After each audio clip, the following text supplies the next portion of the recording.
All right. The last story in this module is called The Storyteller's Candle. It is a historical fiction. That's a story that is set in real time and place in the past. It might include real people as characters and fictional or made-up characters. Historical fiction includes characters who act, think, and speak like real people from the past.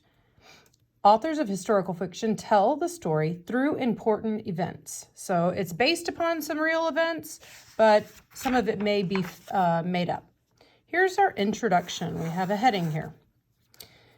During the early years of the Great Depression, 1929 through 1935, many Puerto Ricans left their little island to find work and better opportunities in the big city, Nueva York.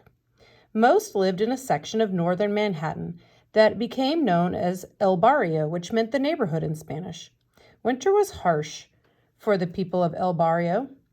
This was when they most missed their island's tropical warmth. But during this time, something wonderful happened. A talented storyteller named Pura Pelpri was hired to work as the first Puerto Rican librarian in the New York Public Library system. Through her work, her stories, and her books, Pura Pelpri brought the warmth and beauty of Puerto Rico to the children of El Barrio. So they are from Puerto Rico.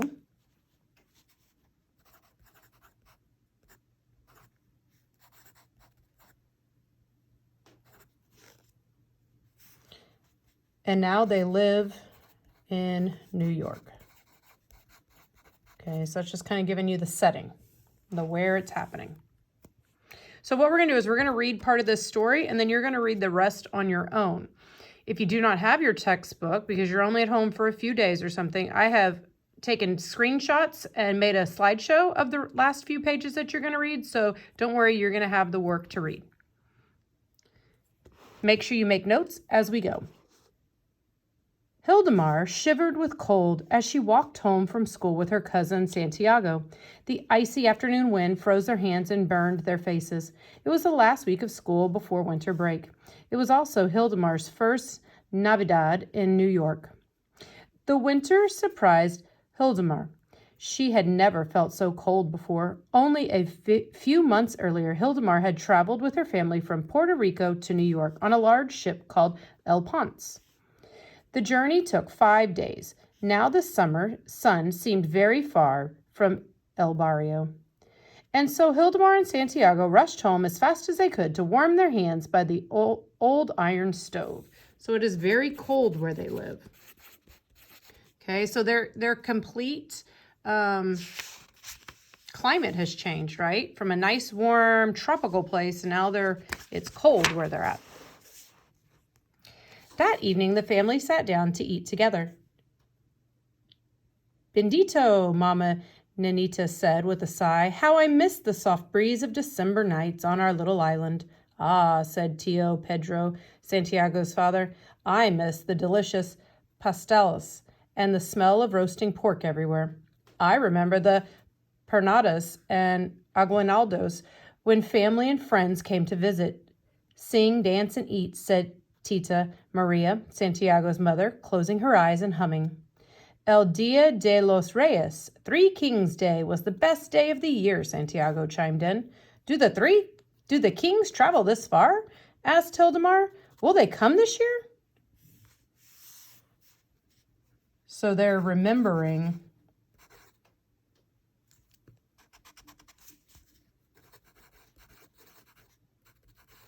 their past, right? Where they came from. The next day, like every day on their way to school, Hildemar, Santiago, and Tita Maria passed a tall building with windows that seemed to invite them inside. This building was different from the dark apartment building that stretched from one street corner to the other.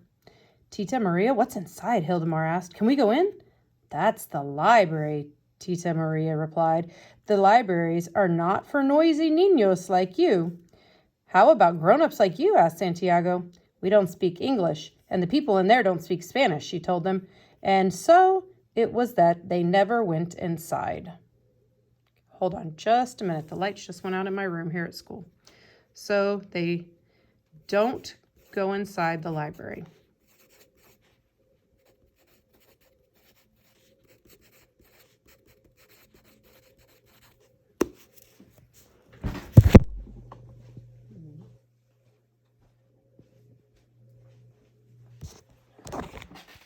There we go. Sorry about that.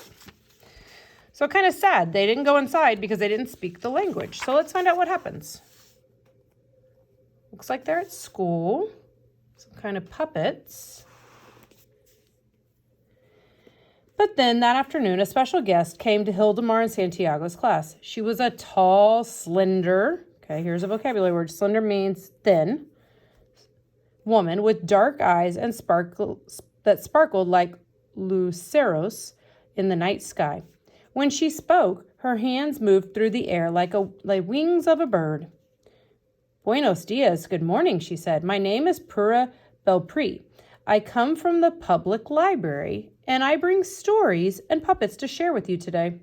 Miss Belpre told stories with puppets, in English and in Espanol. Everyone laughed at the story of silly Juan Bobo chasing a three-legged pot. At the end of her show, Miss Belpre invited the children to visit the library during winter vacation. The library is for everyone. La biblioteca es para todos, she said. So the librarian visited their school.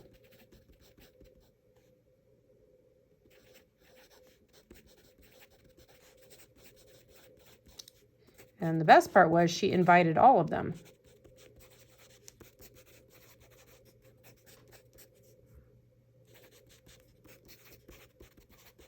To come visit the library.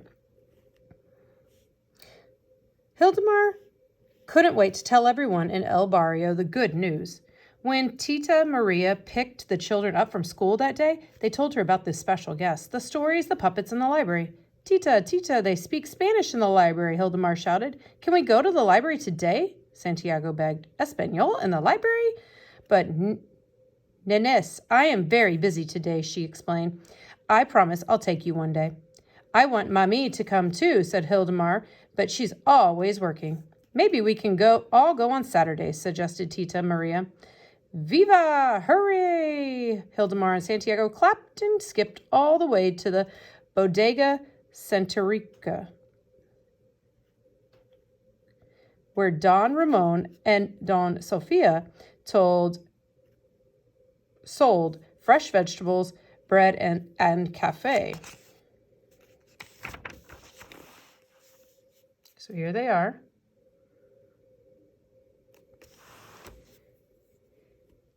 And why are these niñas so happy today? Asked Dona Sofia,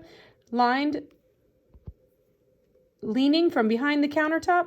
Tell us, what's the good news? Asked Don Ramon. Don Ramon, they speak Spanish at the library, declared Hildemar. The other customers in the store were very interested in what Hildemar had to say. Que bueno, they explained.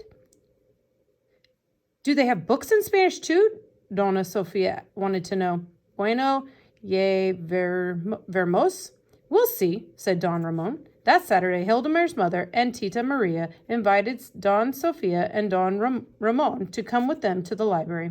Santiago invited his best friend Manuel. The group walked along the snow-covered sidewalks, remembering Navidades back home. Soon they arrived at the handsome building. The adults stopped to look at the tall doors, doubting whether they should go in. Hildemar, Santiago, and Manuel ran up the stairs, leaving them behind. They couldn't wait, so they are excited to visit the library.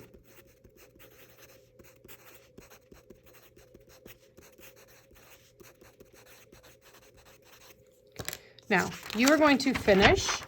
You're going to read from page 176. Okay. Not too many. To 182. And then you're going to answer these 3 questions about your story.